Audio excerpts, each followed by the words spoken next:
Bonjour, bienvenue dans ce nouveau tutoriel. Alors, aujourd'hui nous allons parler, et ce sera le premier chapitre de cette playlist, nous allons parler de sizing moteur, et nous allons commencer par un exemple simple, hein. Nous irons crescendo dans ces présentations, avec des axes, avec des systèmes de plus en plus complexes, mais commençons par le plus simple, donc un mouvement avec pignon et crémaillère. Alors, un certain nombre de points clés que nous allons regarder ici. La présentation est assez courte et je dirais le sommaire sera le même que la conclusion puisque ça sera cette histoire de points clés. Donc, je vous les livre directement. Le plus difficile lorsqu'on fait un sizing d'un axe, c'est de trouver le bon modèle. C'est-à-dire qu'il doit être à la fois simple, mais sans oublier des choses fondamentales. Donc, choisir le bon modèle de mécanique, nous allons voir dans le sizer, bien, il y en a un certain nombre, mais pas forcément tout ce à quoi vous pourrez être confronté. Dans ce cas-là, il faudra savoir eh bien, faire des hypothèses et simplificatrices. Ensuite, il faudra savoir quoi négliger, puisque si on prend tout ce que l'on peut renseigner dans le sizer, eh bien, on peut vite arriver à des choses qu'on ne maîtrise pas, hein. Le rendement d'un accouplement, le rendement d'une transmission, tout ça, c'est des choses qu'on ne peut pas vraiment bien maîtriser. Voilà, on devra faire des approximations. Le point suivant, c'est le cycle de mouvement. Ça, c'est très important et c'est également très facile à caractériser. Là aussi, on pourra faire des hypothèses simplificatrices dans un premier temps. Par exemple, comme nous le ferons tout à l'heure, des mouvements en poly 5, hein, c'est très classique et très pratique en première approximation. Ensuite, je vais vous recommander de toujours avoir des marges, que ce soit sur le couple du moteur ou sur sa vitesse maximum. En tant que technicien, nous aimons bien toujours optimiser, toujours aller chercher les limites. Alors nous sommes techniciens, oui, mais nous sommes aussi des industriels. Nous savons que quand on conçoit un axe, il doit durer entre 10 et 30 ans. Et nous savons surtout que dans le coût d'une solution, parfois, il vaut mieux peut-être payer un petit peu plus cher au début, faire un petit peu de surqualité, de surdimensionnement, et gagner ce temps-là en intégration, en mise en service.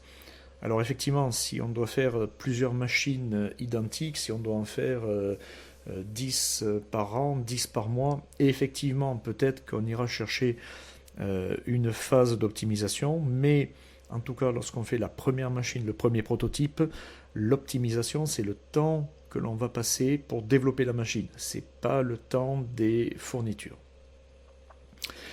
Le point suivant, nous le verrons quand il s'agira de choisir un moteur et un réducteur, c'est le ratio d'inertie. C'est un point très important. Le point de départ, la règle de départ, ce sera de rester dans un ratio d'inertie inférieur à 10. Le ratio d'inertie en mécanique, c'est un petit peu la même chose, enfin c'est homogène à l'adaptation des impédances en électronique et lorsque l'on choisit un ampli et des enceintes. Voilà. En hi-fi, les impédances doivent être identiques. En dimensionnement mécanique, le ratio donc inertie charge sur inertie moteur doit être inférieur à 10. C'est encore moins pour les petits moteurs et pour des très gros moteurs, on peut monter à un critère plus important, surtout si la dynamique de l'axe est faible. Le point suivant à garder à l'esprit, c'est la standardisation sur une machine. Par exemple, si vous avez 4 axes sur une machine, que le sizer vous donne a priori 4 moteurs, 4 réducteurs différents, eh bien, il va peut-être être judicieux de chercher à avoir partout le même réducteur, le même moteur. Alors, comme je vous disais précédemment, ce n'est pas optimisé d'un point de vue financier. Par contre, ce sera optimisé d'un point de vue du coût des achats et ce sera surtout optimisé pour l'utilisateur de la machine, hein, souvent qu'on appelle le client final, qui lui pourra n'avoir en stock qu'un moteur de rechange. Alors que si vous avez 4 moteurs, 4 réducteurs différents, eh bien, en pièce de rechange au magasin, il sera obligé de multiplier les références. Alors, vous aurez peut-être fait une optimisation mécanique pendant le dimensionnement, mais votre client, il n'aura pas du tout une optimisation économique de gestion de stock. Et ça, voilà, c'est toujours, il faut toujours chercher eh bien, à avoir, on va dire, un optimum. Mais l'optimum, c'est sur le cycle de vie complet de la machine, hein. Ce n'est pas que la conception, il y a également l'exploitation de la machine à prendre en compte. L'optimisation, eh bien, effectivement, oui, voilà, toujours savoir qu'est-ce qu'on veut optimiser. Est-ce qu'on veut optimiser sur le plan technique, mécanique? Est-ce qu'on veut optimiser sur le plan économique, approvisionnement? Parfois, certains moteurs sont en stock, d'autres ne le sont pas. Voilà, il peut être intéressant de privilégier un critère par rapport à l'autre. Quel que soit ce que l'on choisit, il est important de savoir pourquoi on fait tel ou tel choix d'optimisation. Le point suivant, eh bien, vous le savez peut-être, j'aime bien les discours de Jean-Marc Jancovici, hein, qui est quelqu'un qui maîtrise très très bien les sujets énergétiques et un dimensionnement de moteur, nécessairement, hein, on arrive à la fin à des bilans de puissance, donc de l'énergie, eh bien, il faut toujours garder à l'esprit si je dois remplacer mon motoréducteur, hein, donc on dimensionne les deux en même temps, si je dois remplacer ceci par de la force humaine, combien d'êtres humains il me faut pour assurer le mouvement. Voilà, sachant que l'ordre de grandeur d'un être humain, c'est à peu près 200-250 watts qu'un être humain sait produire en continu, hein, c'est une valeur moyenne, par exemple, dans les tests à l'effort. Bien évidemment, les sportifs bien préparés avec beaucoup de produits chimiques peuvent monter beaucoup plus haut. Hein. Un cycliste professionnel, ça monte le tourmalet à 500 watts sur toute la montée. Voilà, mais on n'est pas des coureurs cyclistes professionnels. Pour nous, prenons plutôt 200 à 250 watts. C'est-à-dire qu'à un moment donné, pour faire un mouvement, si vous réalisez très bien que le mouvement, vous pouvez le faire en déplaçant votre bras pendant 8 heures non-stop, que vous ne serez pas fatigué, et qu'à la fin, votre dimensionnement vous dit qu'il faut un moteur de 3 kW, ça veut dire qu'il y a un problème quelque part. Voilà, toujours garder, alors je ne dis pas une égalité, mais je dis un ordre de grandeur. Quand, on va dire de manière sensible, on se dit qu'il faut un être humain et non pas deux ou trois, voilà, à la fin, on ne peut pas arriver sur un moteur de 3 kW. Ça veut dire on s'est trompé quelque part. Donc ça peut, cette méthode de vérification, elle est très basique, mais ça peut permettre parfois de déceler des erreurs dans un dimensionnement. Ça peut être le contraire. Ça peut être un dimensionnement qui nous dit on a besoin d'un moteur de 400 watts, et puis on se rend compte qu'il faut faire l'équivalent de soulever un sac de ciment par seconde. Et là on se dit oui, je suis capable de le faire, mais au bout de 10 secondes, je ne suis plus capable. Il faut me relayer, et finalement, il faudrait être 3 ou 4 êtres humains pour faire ça. Donc ça veut dire que ma puissance, elle sera plutôt de 800 watts, voire 1000 watts, que de 400 watts. Voilà. Encore une fois, c'est pas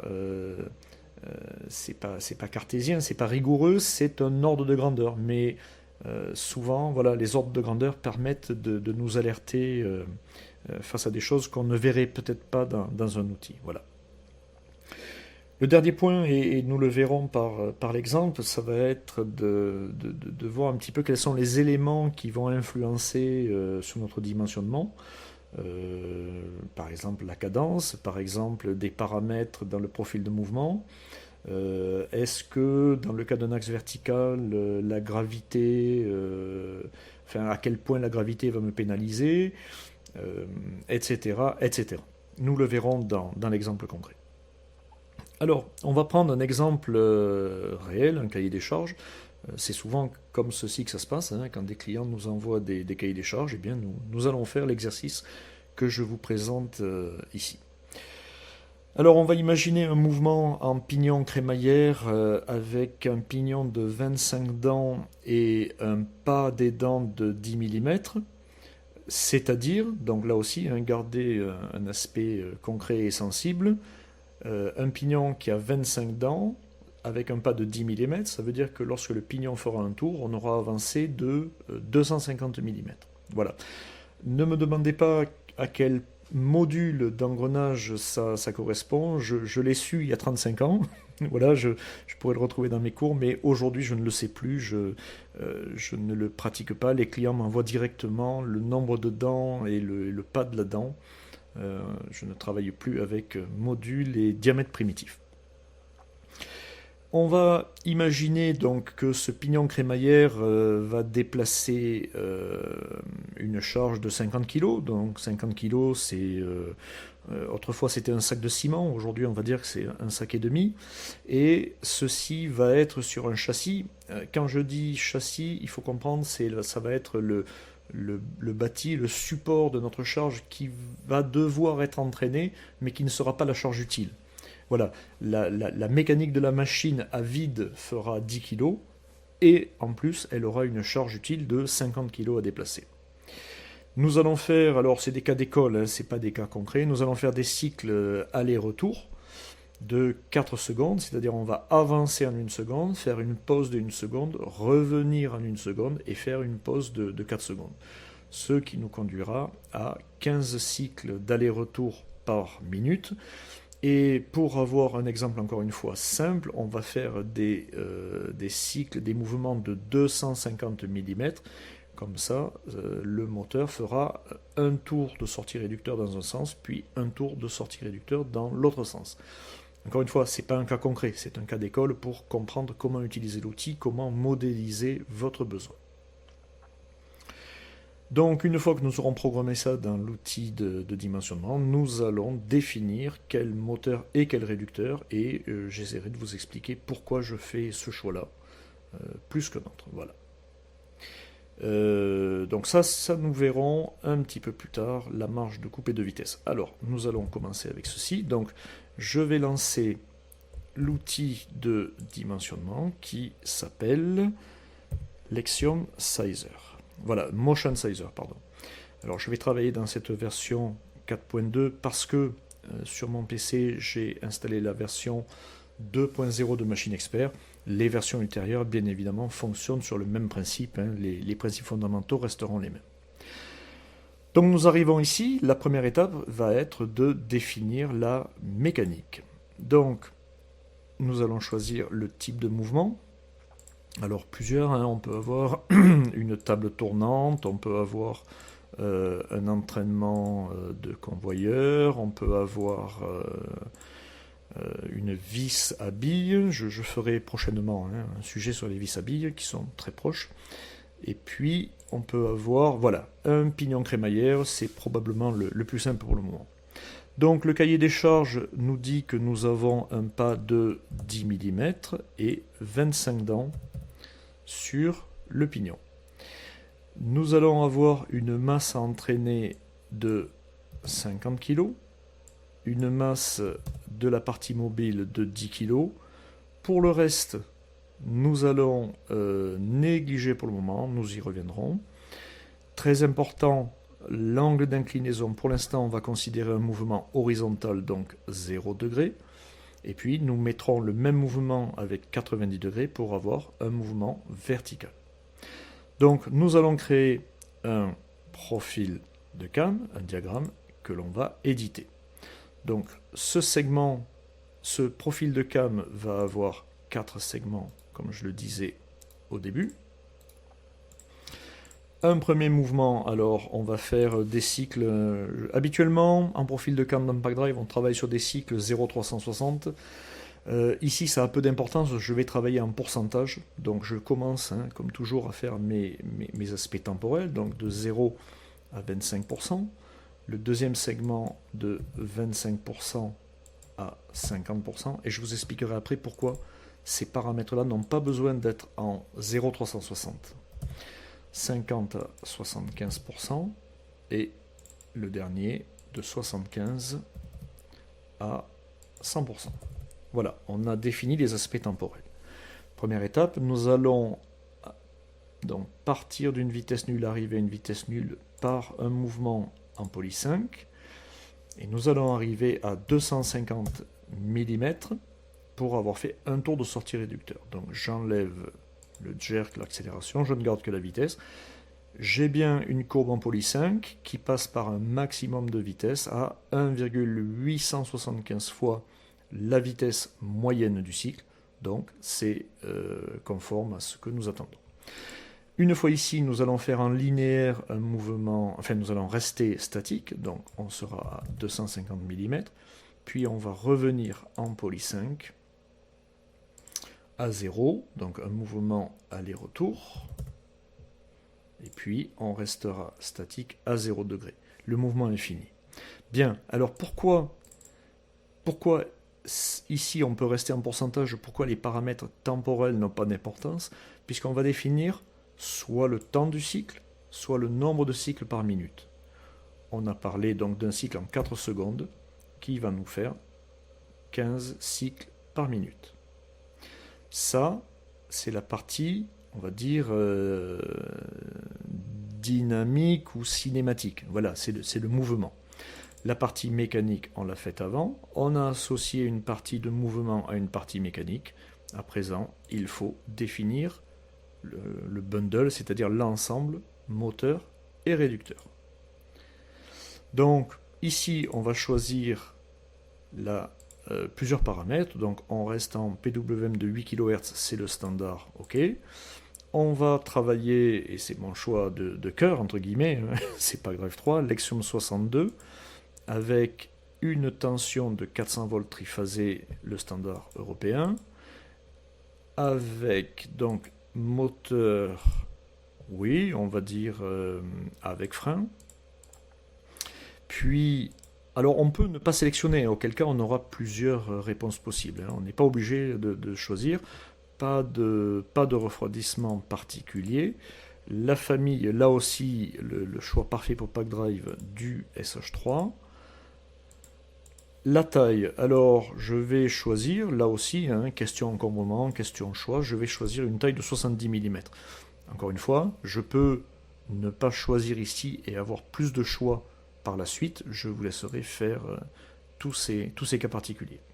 Et puis je vais choisir de pouvoir associer un réducteur, là aussi il va me proposer parmi tous les cas possibles lequel ou lesquels peuvent être corrects, et je vais voir les résultats. Une fois que j'ai fait mes choix, alors je peux également inclure les résultats non valides. Bon, ça n'a pas beaucoup d'intérêt puisqu'ici c'est un sizing qui va être assez simple, donc on aura plusieurs possibilités, mais on peut dans certains cas, quand on n'a pas de solution évidente ou que toutes les solutions en théorie ne passent pas, on peut vouloir afficher tous les résultats invalides pour savoir, eh bien, parmi les invalides, lequel est le moins mauvais. Donc, une fois qu'on a sélectionné ceci, on peut calculer.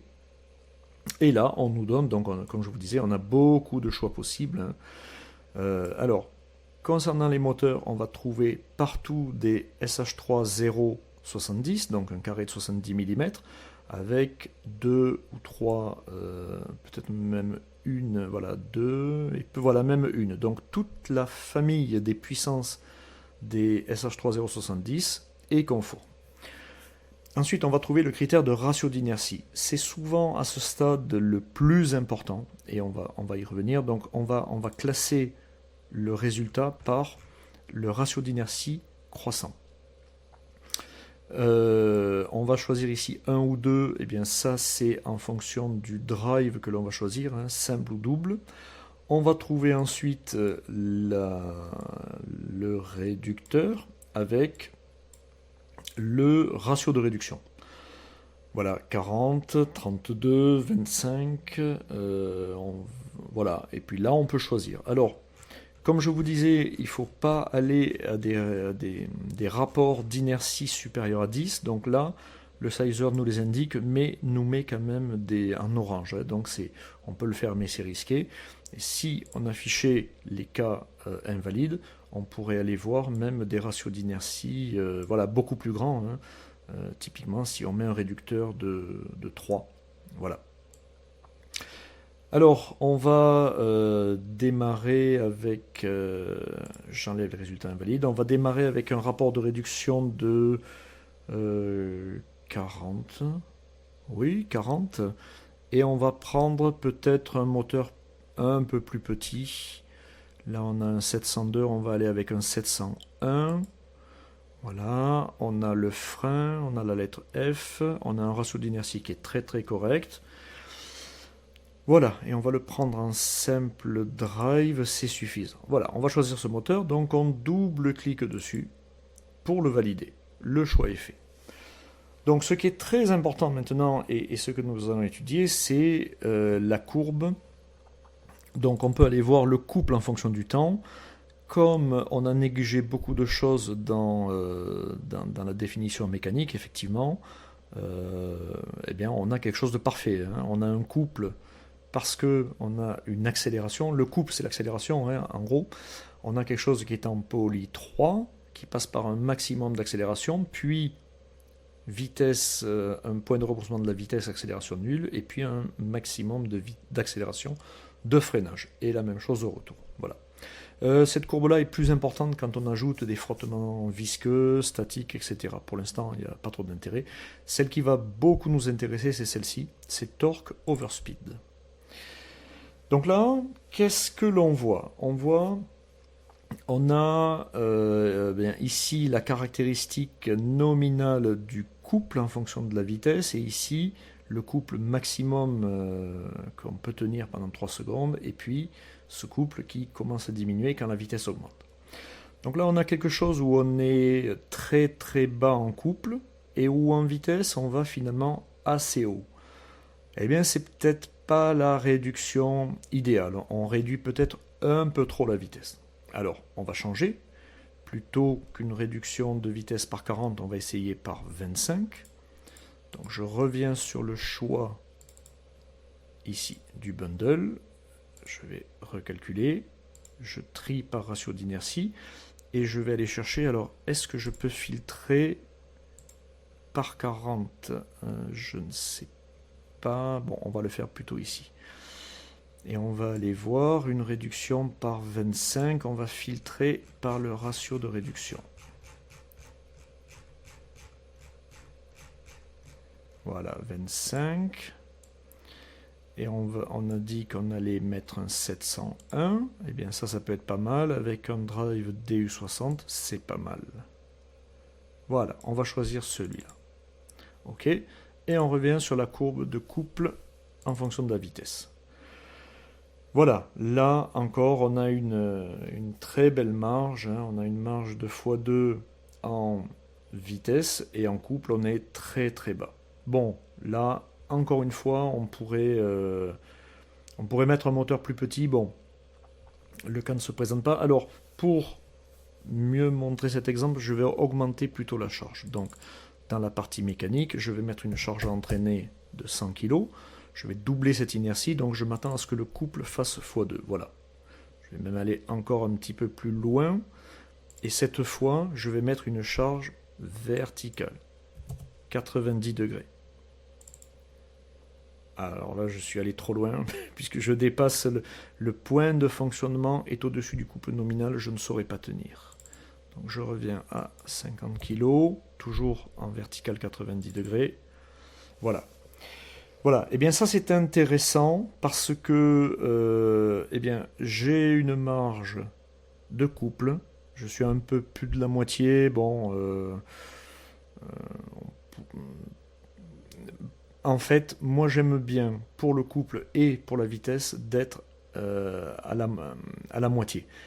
C'est-à-dire la moitié en couple, la moitié en vitesse, comme ça j'ai une marge de 50% sur le couple, en nominal, et une marge de 50% sur la vitesse en nominal. Voilà, je n'arrive plus à retrouver l'exemple que j'avais fait qui marchait bien en préparant le tutoriel, mais voilà, ça c'est quelque chose d'intéressant.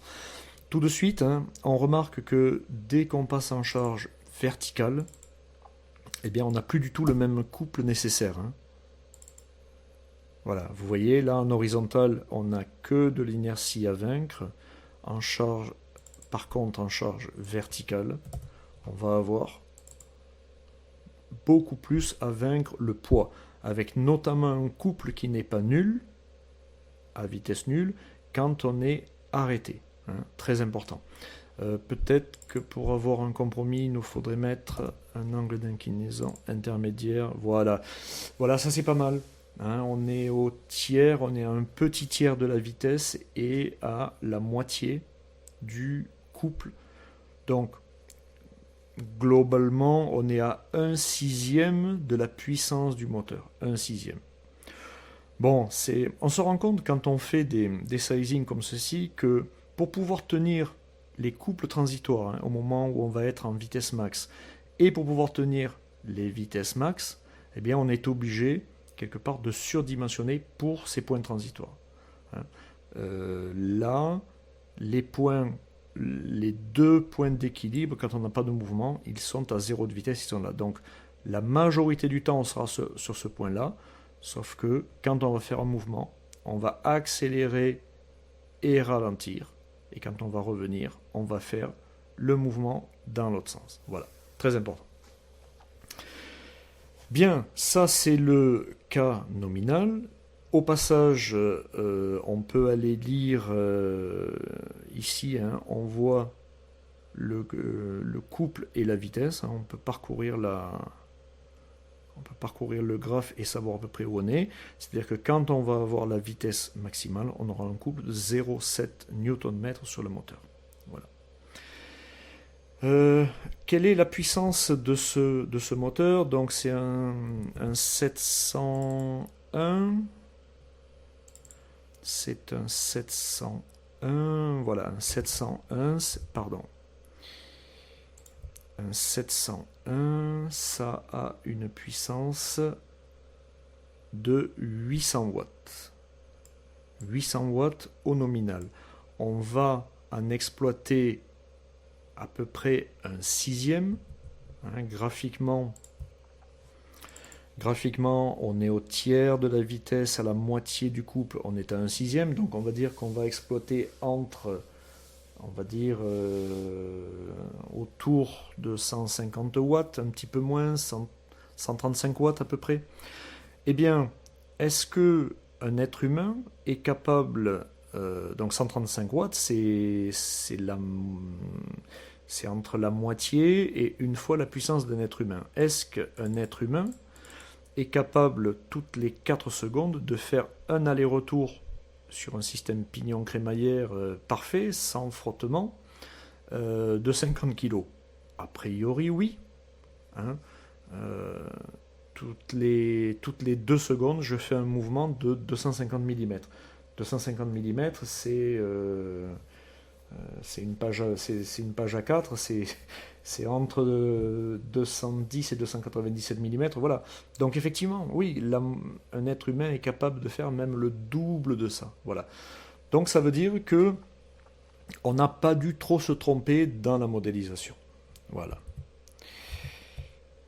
Alors, je reviens sur la présentation. Maintenant, quelle est la marge de couple et de vitesse? Eh bien, nous venons d'en parler. La direction de la charge, on l'a vu, hein, regardons-le à nouveau. Quand on est en charge là à 50 degrés, ça donne ceci.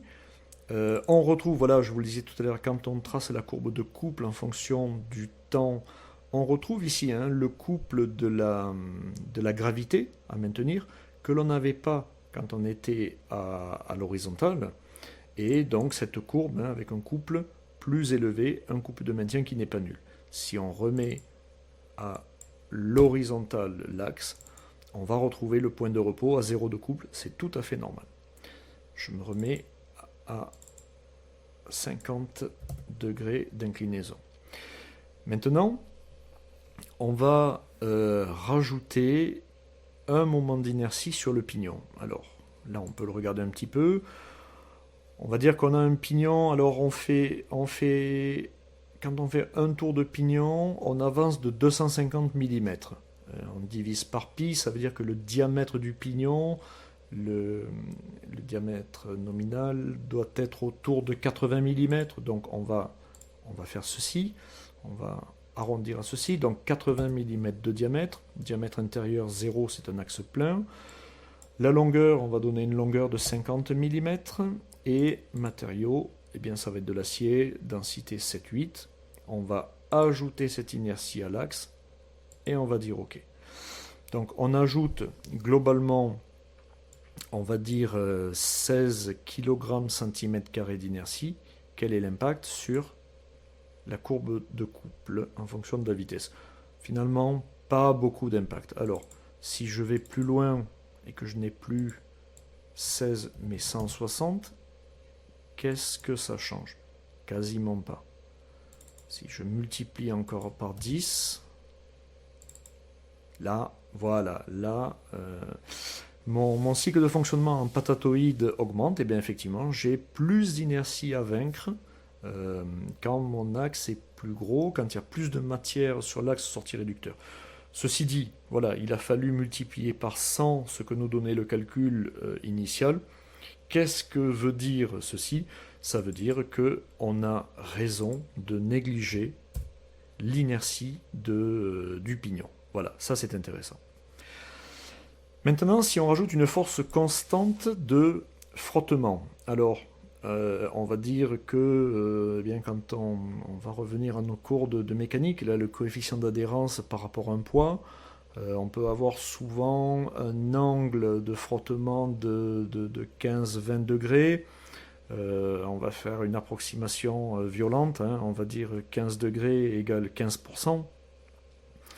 Donc si on veut déplacer, on veut déplacer 50 kg, on va dire qu'on a entre 10 et 20 kg de force constante de frottement. Allez, on va commencer avec 10 kg, donc 100 newtons. Quel est l'impact sur la courbe de couple? Eh bien voilà, on augmente notre couple. Hein. On revient, on est là au-dessus, on est à 0,9 à peu près de couple pour le point de fonctionnement. Si on remet ceci à 0, eh bien on revient en dessous de 0,8. Donc voilà, petit impact, cette fois beaucoup plus important que l'inertie. Donc celui-là, sans doute, sera à ne pas négliger. Hein, voilà, à prendre en compte. Ensuite, un coefficient dynamique, eh bien on va mettre le même ordre de grandeur par mètre par seconde. Alors on a un mouvement qui est très lent, qui fait 250 mm en une seconde. On va mettre la même chose, 100 newtons par mètre par seconde. On revient ici. Voilà. Bon, on a quelque chose d'un petit peu bizarre. Pareil, c'est significatif, mais pas trop, parce qu'on ne va pas trop vite. Bon, on va le négliger dans un premier temps. Voilà. Encore une fois, et c'est ce que je vous disais finalement dans les points clés, toute l'astuce d'un dimensionnement de moteur va être de savoir qu'est-ce que je néglige, qu'est-ce que je ne néglige pas. Donc, on remet 0, on se remet à l'horizontale, on revient sur quelque chose qui est très calme, et on va l'accélérer un petit peu. C'est-à-dire que, comme on voit qu'on en a sous le pied, on va dire que l'on fait non plus 4 secondes par cycle, mais 2, donc on double la cadence. Et voilà, là on arrive à quelque chose de relativement intéressant, c'est-à-dire qu'on va aller exploiter finalement pas mal de vitesse, et le couple, alors on sera toujours confortable, hein, puisque le point de fonctionnement nominal est à la moitié, donc on va dire qu'on exploite toute la vitesse et pas tout à fait le couple. Alors, quand on fait ça, je vous disais tout à l'heure de revenir à l'équivalence d'une force humaine, voilà, on a doublé la cadence, peut-être que là il faut mettre 2 fois plus de force humaine que tout à l'heure, c'est tout à fait normal. Là, je veux juste jouer sur les paramètres pour vous montrer l'influence sur cette courbe couple en fonction de la vitesse. Qu'est-ce qui fait qu'on a ceci? Et on va essayer de le comprendre. Alors, on a... sur notre mécanique, on a un frottement sec. Alors lui, il impacte comment?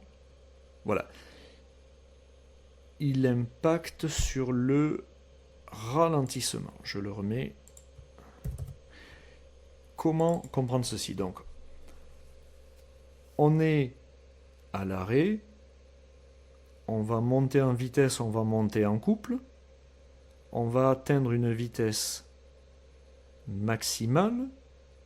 Comme il va falloir ralentir, on va baisser le couple, et comme il va falloir arrêter la charge, on va passer en couple négatif, en couple de freinage ici. On va freiner, on va freiner. Comme le frottement sec nous aide, on a moins à freiner que le couple qu'il faut pour accélérer. Voilà, c'est pour ça qu'on a cette courbe. Quand vous voyez cette courbe, essayez toujours de la comprendre. Voilà. On accélère, on doit vaincre l'inertie plus le frottement sec. On arrive au maximum de vitesse, on va ralentir. Et là, le couple de frottement va nous aider. On aura besoin de moins de couple jusqu'à arriver à une vitesse basse où le couple sera nul. Et il faudra un tout petit peu de couple pour vaincre encore la fin de cette friction pour arriver à un zéro de vitesse. Voilà. Tant que ce point-là, qui est le point de fonctionnement moyen, est en dessous de la courbe de couple nominale, c'est bon. Tant que la vitesse max est inférieure à cette courbe-là où le couple s'écroule, c'est bon, votre moteur saura faire. Donc si on revient à notre cahier des charges initial, ça c'est un sizing qui est confortable. Voilà, on peut doubler la cadence, on peut... voilà. Alors, d'un point de vue, la charge, nous l'avons vu. Alors, bien évidemment, hein, là, si je remets une charge inclinée, là, je vais probablement dépasser. Voilà. Donc là, j'ai une courbe qui est, alors, elle est un petit peu plus complexe à lire que tout à l'heure, hein, puisque j'ai maintenant de la gravité à vaincre.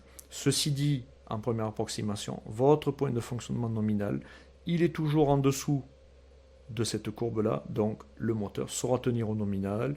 Il saura refroidir, il saura évacuer les calories, il saura fournir, il n'y a aucun problème, on tiendra. L'influence suivante, voilà, le profil de vitesse est ce fameux, ce que j'appelle le nombre d'or. Alors, c'est pas le nombre d'or, mais en poly 5, c'est un nombre qu'on voit souvent.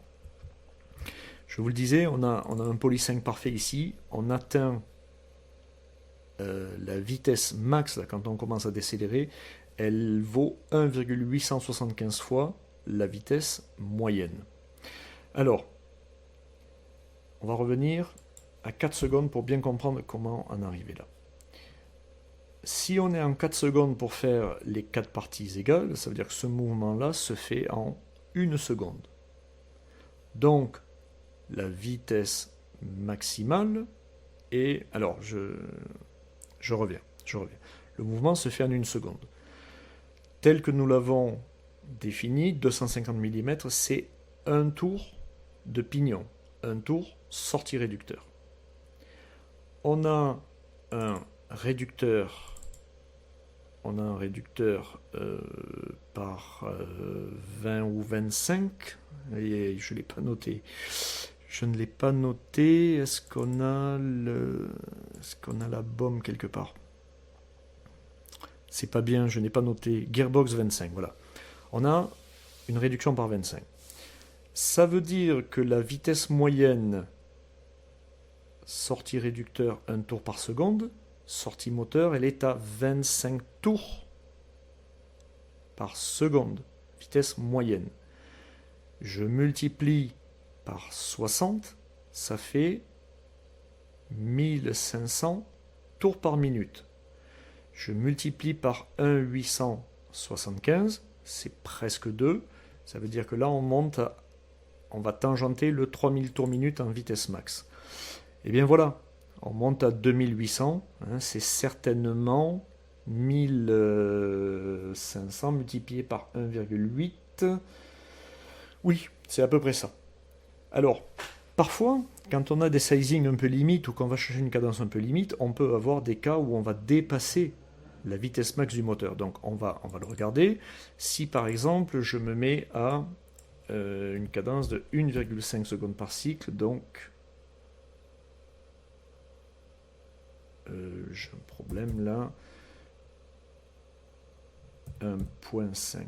Voilà, si je fais 40 cycles par minute, je devrais avoir une vitesse. Voilà, typiquement c'est ce cas. On voit que ponctuellement, il va aller chercher une vitesse max qui va dépasser, ça doit être un moteur 6000 tours, qui va dépasser les 6000 tours. Quand je suis dans ce cas-là, j'ai une façon de pouvoir m'en sortir. Alors, pour ce faire, là je dois avoir une inclinaison, je vais la baisser un petit peu, 30, voilà. Pour me sortir de là, eh bien, je vais faire en sorte de ne pas aller chercher cette vitesse max. C'est-à-dire que dans le profil de cam, C, qui vaut 1, c'est-à-dire 100%, c'est le pourcentage du temps où j'accélère ou je décélère. Là, je suis en permanence en accélération ou en décélération. Donc, je vais mettre un petit peu moins, je vais mettre 0,4, c'est-à-dire que j'aurai 20% d'accélération, 60% de vitesse constante et 20% de décélération. Au passage, j'atteins une vitesse plus basse. On n'est pas à 18,75, on est à 12,42. Donc ça me donne un impact ici. Pour le cycle d'allée, j'ai besoin de plus de couple parce que je vais plus vite à une vitesse inférieure, mais le résultat est bon, puisque je n'atteins pas mes 6000 tours et que mon couple moyen reste en dessous. Je vais faire la même chose pour le retour. C'est-à-dire qu'ici, je vais mettre 0,4. On le voit hein, quand on met ça, alors je reviens sur 1 ici pour ce segment-là. Dans le premier segment, je vais moins vite, mais j'atteins une accélération-décélération de 4,3 à peu près. Alors qu'ici, qui est le profil optimum, j'ai une accélération de 2,2. Voilà. Je vais plus vite, mais j'y vais en accélérant moins fort. Voilà, aïe, j'ai fait un zoom. Voilà, donc je vais ici faire la même chose, donc accélération, décélération pendant 40% du temps. Et là, donc, je ne vais jamais à ma vitesse maxi, c'est très bien. Alors je monte un petit peu haut en couple, hein, mais je ne dépasse pas le couple max. Et surtout, mon point nominal est bien en dessous du couple max nominal. Voilà. Donc ça, c'est une astuce. Pensez-y dans votre sizing. Si la vitesse est trop élevée, vous pouvez jouer un petit peu. Donc là, on a peut-être un petit peu trop exagéré. On peut revenir à 0,6. Voilà. Vous avez vu graphiquement, hein, la vitesse monte, mais l'accélération baisse. Voilà. On peut jouer avec ça, c'est très intéressant. Et là, eh bien voilà, on va un petit peu plus loin en vitesse et moins loin en couple. Finalement, il n'y a rien d'extraordinaire, hein. On retrouve ce qu'on a quand on fait du vélo, en fonction de la vitesse engagée entre le plateau et le pignon.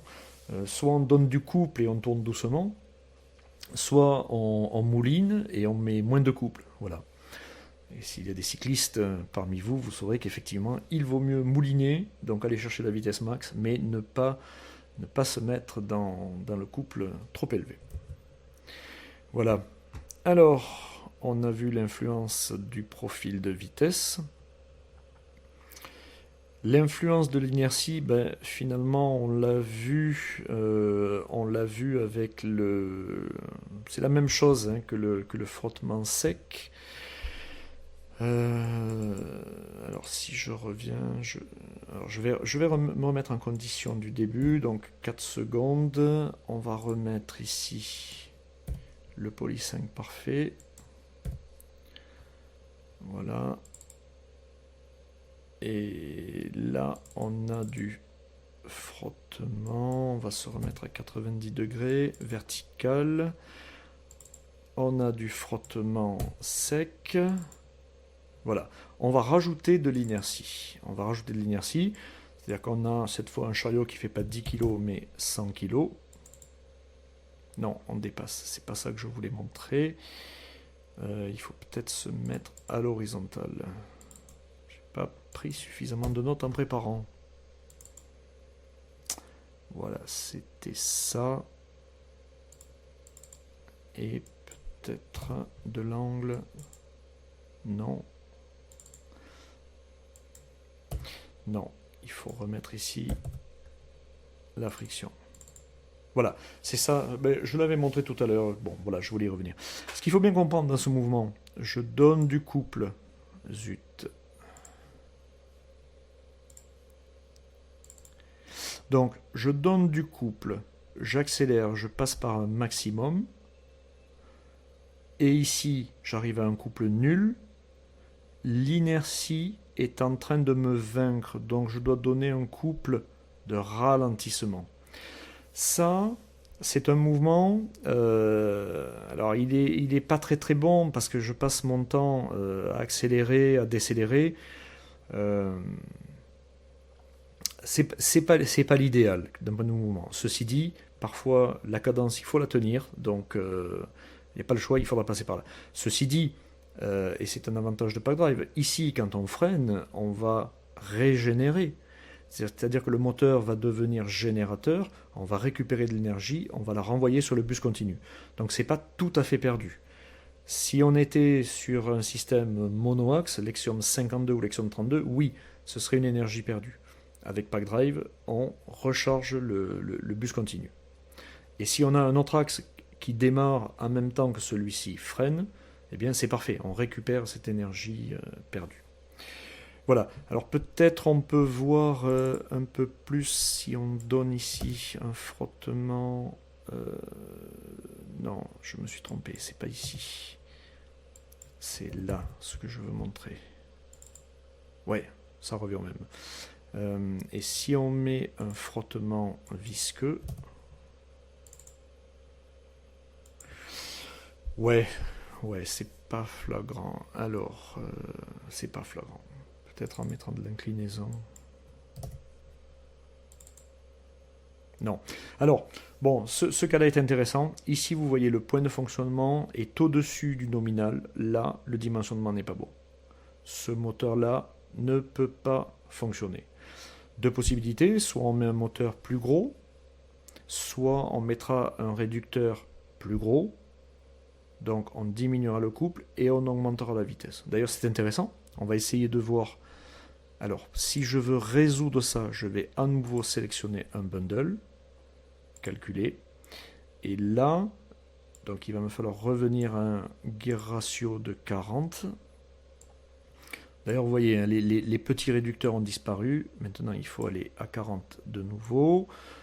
On va trouver... Alors, un 701 fonctionne encore. Hein. On va être très haut en vitesse. On va prendre un 703. Un 703 avec un rapport de réduction. Oui. Celui-là, par exemple, irait bien. Alors, au passage, ici, on peut aller lire le couple max.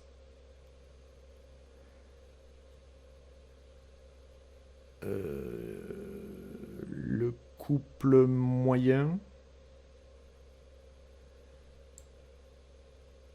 La vitesse max. Et on retrouve les caractéristiques du moteur. La vitesse moyenne, la vitesse max, l'inertie du moteur, etc. Ça peut être intéressant aussi. Moi, je préfère toujours travailler sur ces courbes-là. Je trouve que c'est plus parlant une courbe que des valeurs comme ça statiques. On va essayer celui-là, donc un 703. Voilà. Donc là encore, hein, on a quelque chose qui est confortable. On se retrouve avec un couple qui est à 50% du nominal. C'est même très confortable. Et une vitesse qui est entre le tiers et la moitié de la vitesse max. Voilà.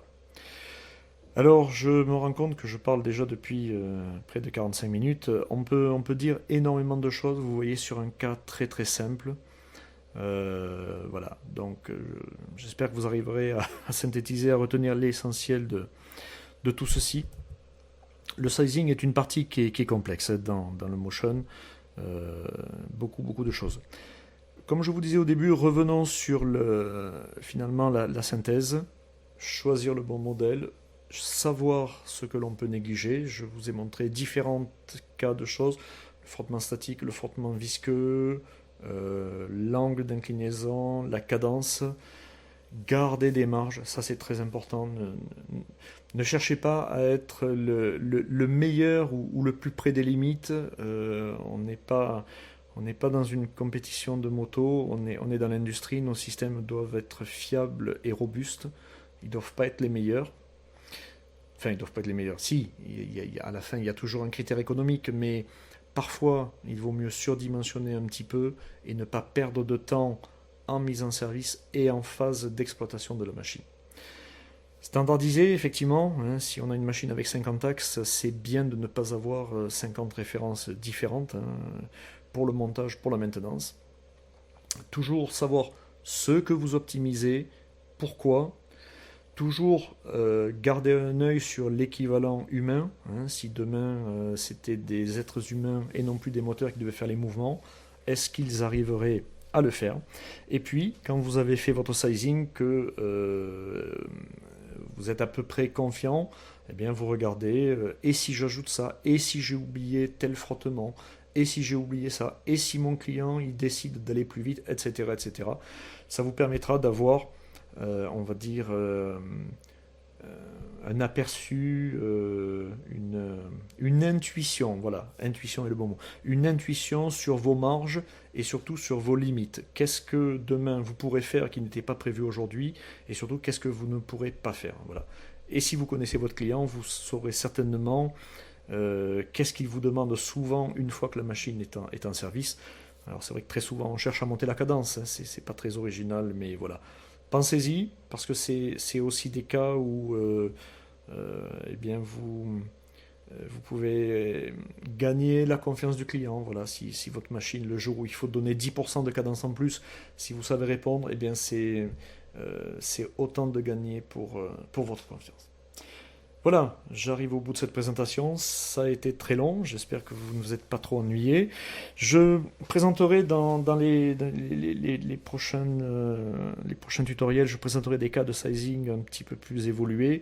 Je détaillerai moins, forcément, hein. Là, j'ai détaillé autant la conception que l'utilisation de l'outil. Voilà, je pense que c'est nécessaire parce que quand on fait ses premiers sizing, et je suis passé par là, c'est pas forcément évident de comprendre, hein. Il peut arriver des cas où on modifie des choses, on voit pas d'impact, on ne sait pas forcément avoir un regard critique pour savoir si on s'est trompé, si on s'est pas trompé, voilà. Donc c'est pour ça que j'ai été aussi long, que j'ai voulu vous présenter tous ces détails. Bien évidemment, si vous avez des questions, n'hésitez pas à revenir vers moi, vers nous, vers l'équipe des ADE, nous vous répondrons bien évidemment sur tous ces sujets. Je vous remercie.